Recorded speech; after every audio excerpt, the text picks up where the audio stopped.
everyone, welcome back.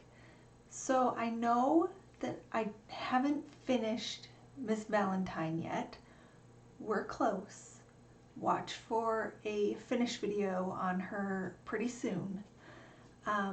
But I have another project that I'm going to start, and the reason I'm starting this before I finish Miss Valentine is because this is a year-long project, and since it is just the start of the new year, I want to get started on this, and so I thought that we would do the video and then kind of get going on it and finish Miss Valentine in the meantime.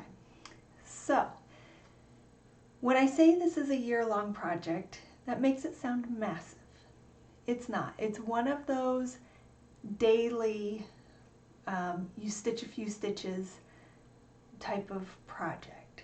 So, and what it is, and some of you may have seen some of these. I really wanted to do it last year, but I didn't find out about them until later in the year, and I was unwilling to go back. But it's a temperature cross stitch, and so it will be unique for every person that does it, because you are stitching based on the high temperature wherever you are every day. So yeah, it's kind of cool. So this is the one I've picked, and unfortunately I don't have a picture for you, and I didn't print it out, so I'm just going to show you on my phone. Hopefully it will show up okay for you. But this is geometric triangles temperature chart, and as you can see, so you stitch a little triangle every day, and you have like a little chart that you follow based on the temperature. You choose the color. So it's kind of cool looking, I think. I think it's really neat.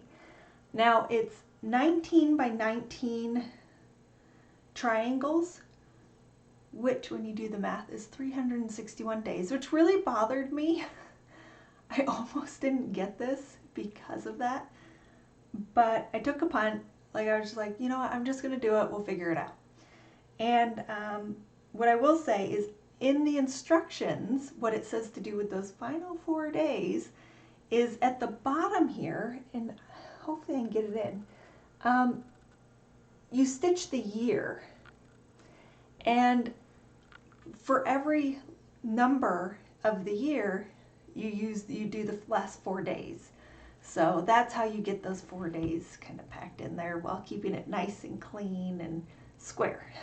So anyways, this particular chart is from Etsy, and the shop is called Apricot Polkadot. I will put a link to her shop in the description down below, because this isn't the only temperature chart she has. She has a whole bunch, and you might like one of the others better. She has some that look like quilts, some that are like hearts, or all different kinds. So when you order it, it's a PDF, and you know, I want to be careful not to share too much of what she sends, because if you're interested, I want you to support her.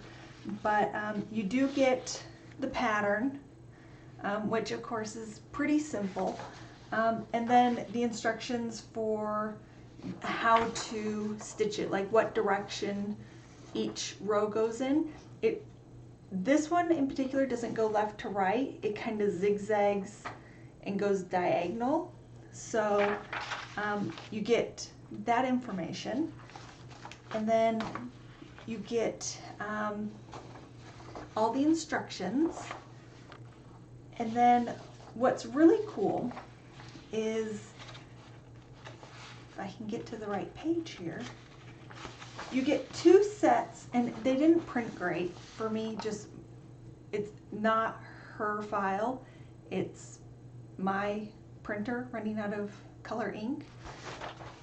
So, but you get 2 sample, or 2 temperature color charts.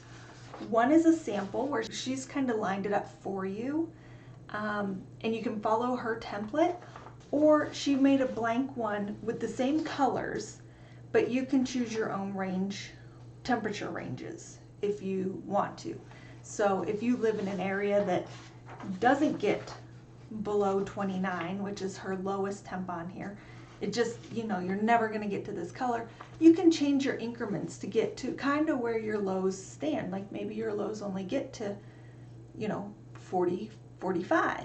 So maybe you want to do anything below 45 and then change your increments.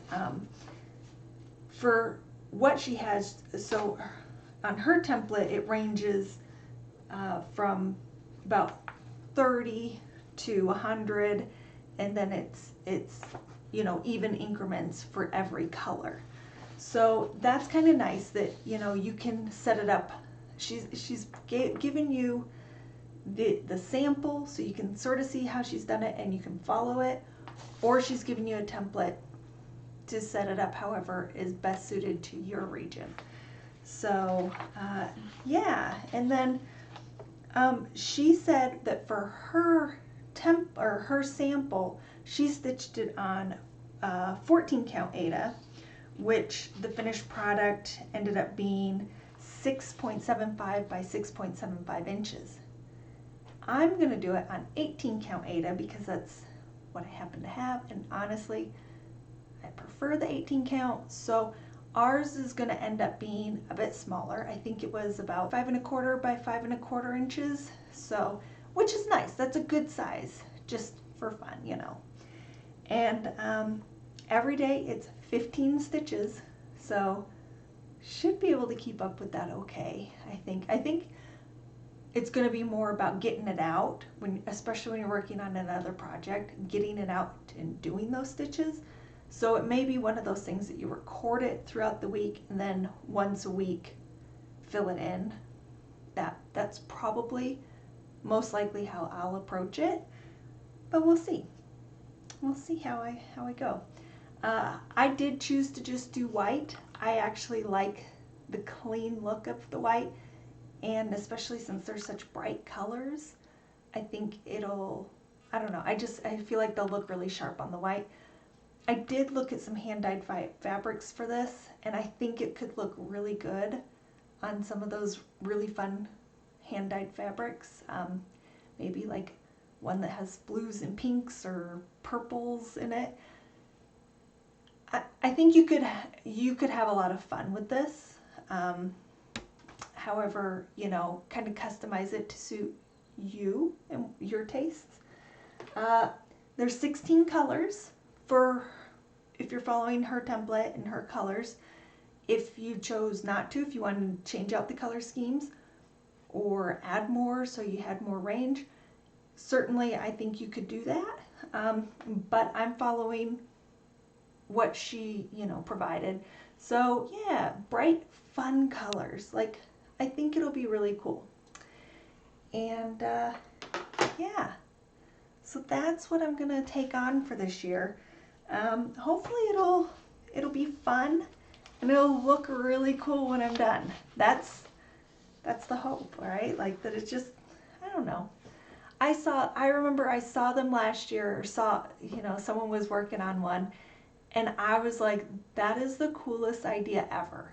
And I thought about doing it, but we were actually moving states, so that was part of the reason I decided not to do it. But like I said, it was also a little bit later in the year, so I thought, oh no, I'll wait till the start of the year. It'll be more fun to just like do it as we go and watch it come together, watch how it forms throughout the year. So yeah, that's the next start, even though we don't have a finish first.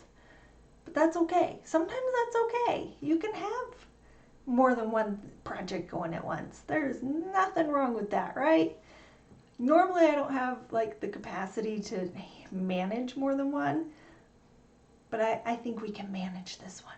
I think we'll be okay.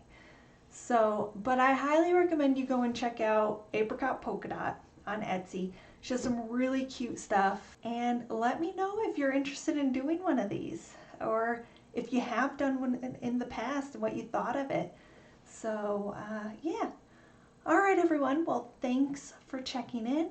And again, watch for Miss Valentine finish very soon. We're getting there. I'm very, very close. So I hope everyone's well, and I will catch you next time. Bye-bye.